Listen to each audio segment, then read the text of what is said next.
Tech and growth stocks have been hit hard as Treasury yields have risen in response to expectations that the Fed will be much more aggressive than previously anticipated in raising interest rates in an effort to combat sky-high inflation. So today I'm going to go over several key points from the Fed meeting on Tuesday, the CPI data release that happened on Wednesday, market seasonality, and market sectors that also do well in this type of environment. This is must-know content for anyone looking to invest in the stock market in early 2022, so be sure to give this video a like. Also, if this is your first time watching one of these videos, welcome, and I'd encourage you to subscribe to the channel. My goal is to give you all the knowledge that you could possibly need to be successful in the stock market. I also give out a lot of quick tips and stock market advice on my Instagram, so make sure to check me out there as well. Anyways, without further ado, let's hop into it.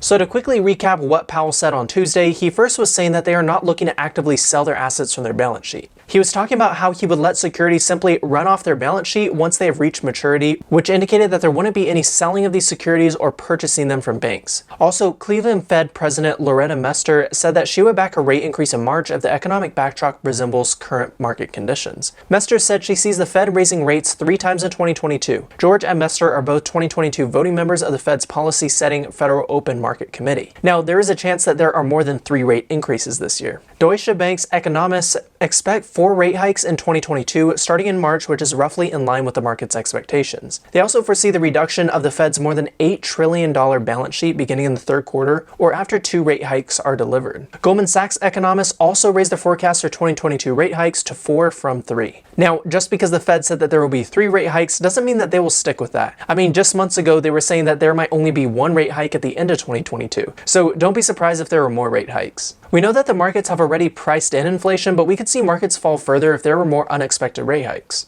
Obviously, I'll keep you guys updated on that as well, but make sure that you're keeping up to date with this data as unexpected hikes could drastically impact market conditions. Now, there is one key piece of data that can have a major impact on whether the market continues to move up or fall. This is the CPI data, which is used to gauge inflation. Now, on Wednesday, CPI data was released that showed that inflation rose 7% over the past year, which is the highest since 1982. This is in line with expectations, so we saw small increases in the Dow, S&P 500, and the Nasdaq. I mean, we're seeing all-time highs in inflation, so while growth stocks may take a hit, money will rotate into several other sectors, which we will touch on in just a few minutes. Now let's take a look at market seasonality, as this will help to give us a rough idea of how the market will move this year. I like these seasonality charts because they represent a market average over the last 70 plus years. So we're currently in a midterm election year, and I'm pulling up this chart to illustrate how the market has moved in the past midterm years. This black line at the top represents an average of all years combined, and we can see that the market tends to move sideways in January before proceeding to rally up for most of the year. Now, an average for midterm years is represented by this line in blue, which shows a market slide until the second week in February, where the market rallies through mid-April. The line shown in purple mirrors this midterm average pretty closely, and this depicts an average midterm for a Democratic president.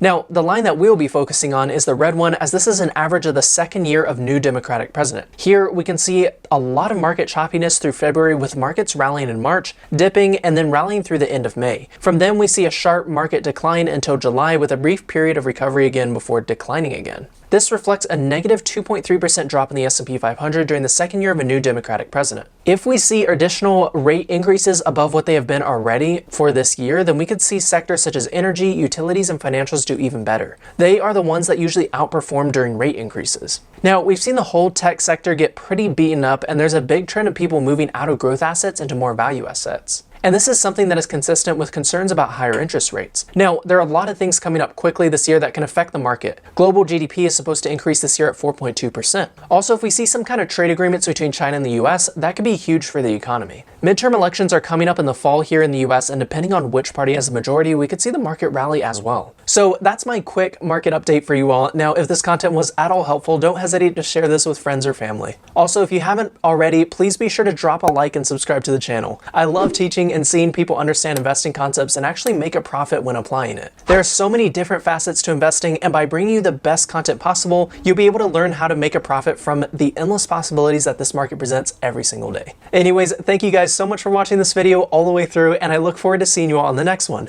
Peace.